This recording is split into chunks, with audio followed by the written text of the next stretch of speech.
नका असं म्हणत अमेरिकेनं पाकिस्तानला इशारा दिलाय। अमेरिकेच्या परराष्ट्र मंत्री रुबियो यांनी पाकिस्तानला थेट इशारा दिलाय। भारतासोबत कोणतेही युद्ध करू नका, अमेरिकेनं पाकला हा थेट इशारा दिलेला आहे। भारताला दहशतवाद्यांच्या विरोधात कारवाईचा पूर्ण अधिकार असं देखील अमेरिकेनं म्हटलेलं आहे। शांत रहा, काहीही गोंधळ करू नका असे इशाराच अमेरिकेनं पाकला दिलेला आहे। भारताच्या हल्ल्याला कोणतेही प्रत्युत्तर देऊ नका, अमेरिकेनं पाकिस्तानला इशारा दिलाय।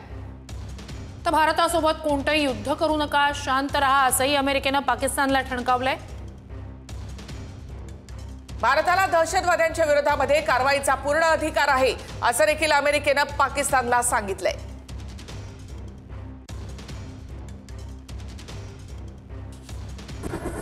तर पाकिस्तानी लष्कराकडून एलओसीवर आता गोळीबार सुरू आहे। पाकिस्तानी लष्कराकडून एलओसीवर गोळीबार सुरू आहे, मात्र भारतीय लष्कराकडून पाकिस्तानला तिथेही जोरदार प्रत्युत्तर दिलं जातंय। कुपवाडा, उत्तर काश्मीर आणि टिटवाल या भागामध्ये हा गोळीबार सुरू आहे।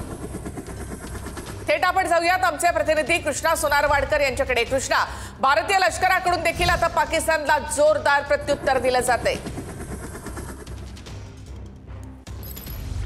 निखिल, आपण पाहतो की रात्री 1:30च्या सुमारास जेव्हा हा हल्ला झाला तेव्हा रात्री या हल्ल्यानंतर पाकिस्तानातली सगळी यंत्रणा जी आहे ती कोलमडलेली होती। अनेक रुग्णालयामध्ये मोठी गर्दी झालेली होती आणि त्यानंतर पाकिस्तानी आर्मीकडून पूंछ सेक्टरमध्ये पहिल्यांदा गोळीबार करण्यात आला। त्यानंतर आता वेगवेगळ्या बॉर्डरच्या सेक्टरमध्ये हा गोळीबार जो आहे तो केला जातोय अशी माहिती देखील समोर येते आहे। मात्र भारतीय लष्कर या पाकिस्तानी आर्मीच्या गोळीबाराला चोख प्रत्युत्तर देत आहे। मात्र एअर स्ट्राईक 9 ठिकाणावरती केलेले आहेत, दहशतवादी अड्डे 9 ठिकाणाचे उद्ध्वस्त केलेले आहेत आणि त्यामुळे पाकिस्तानातल्या बरीचशी यंत्रणा जे ते आता कोलमडलेले आहे। पाकिस्तानाने धसका घेतलेला आहे। मात्र या भारताच्या प्रत्युत्तराला पाकिस्तान कशा पद्धतीने उत्तर देतं किंवा उत्तर देण्याची भूमिका पाकिस्तान बाळगतं का हे देखील पाहणं महत्त्वाचं असणार आहे। कारण अमेरिकेकडून त्याचबरोबर संयुक्त राष्ट्राकडून पाकिस्तानला हा सल्ला दिला जातो की भारताच्या विरोधामध्ये कुठल्याही प्रकारचं युद्ध पुकारू नका, अन्यथा दोन्ही देशांमध्ये युद्ध होईल। मात्र भारत सगळ्या बॉर्डरवरती सक्षम आहे। सध्या वाघा बॉर्डरवरची ही दृश्य आपण पाहतो आहोत। रात्रीपासून सगळ्या बॉर्डरच्या जवानांना सतर्क करण्यात आलेलं आहे, गस्त वाढवण्यात आलेली आहे आणि कुठल्याही अगदी बारीक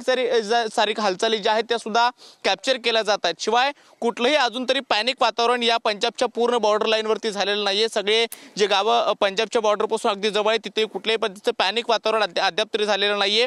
इथल्या गावकऱ्यांना सुद्धा विश्वासात घेऊन बीएसएफ इथल्या सगळ्या लोकांना विश्वासात घेऊन काम करते आहे। मात्र पाकिस्तानातल्या 9 अड्ड्यांमध्ये जे दहशतवादी अड्डे होते, जिथे दहशतवाद्यांचं प्रशिक्षण होत होतं किंवा त्यांना निवारा उपलब्ध करून दिला जात होता, त्या जागांना आयडेंटिफाय करून गुप्तचर यंत्रणेकडून जी काही माहिती लष्कराला मिळालेली होती त्या माहितीनुसार मागच्या काही दिवसांमध्ये सातत्यानं बैठका घेऊन आणि एक चांगली रणनीती आखून भारतानं पाकिस्तानवरती एअर स्ट्राईक केलेला आहे। 9 ठिकाणं उद्ध्वस्त केलेली आहेत आणि त्यामुळे तिथली जी काही आता व्हिडिओ समोर येत आहेत किंवा जी काही दृश्य पाहायला मिळत आहेत त्यानुसार पाकिस्तानातली बरीचशी यंत्रणा आता पूर्णपणे कोलमडली गेल्याचं पाहायला मिळतं आहे। मात्र आज सकाळपर्यंत भारतीय लष्कराकडून अधिकृत एक पत्रकार परिषद सुद्धा घेतली गेल्याची शक्यता आहे। शिवाय भारत सरकारच्या वतीनं काय अजून माहिती अधिकची दिली जाते हे देखील पाहणं महत्त्वाचं असणार आहे।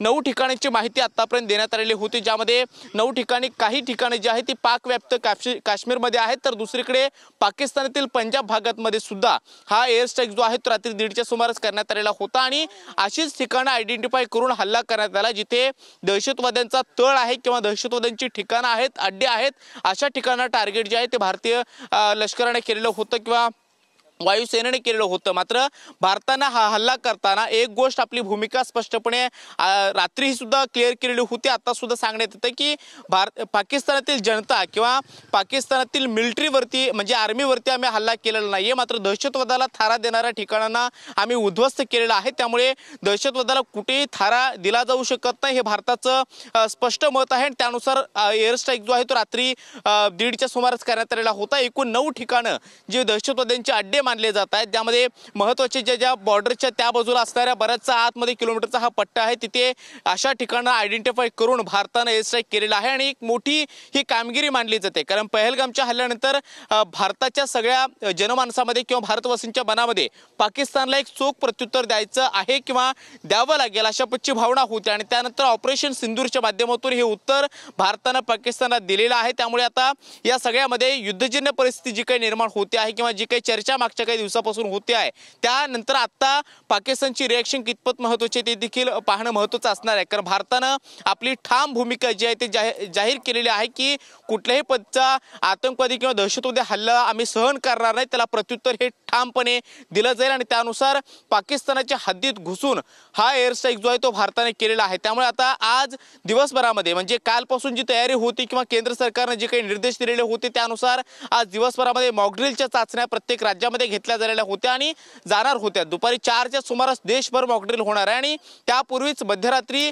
भारताने एक मोठी कामगिरी केलेली आहे. ऑपरेशन सिंदूरच्या माध्यमातून पाकिस्तानाच्या हद्दीत असणारे जे दहशतवाद्यांचे अड्डे आहेत, तळ आहेत,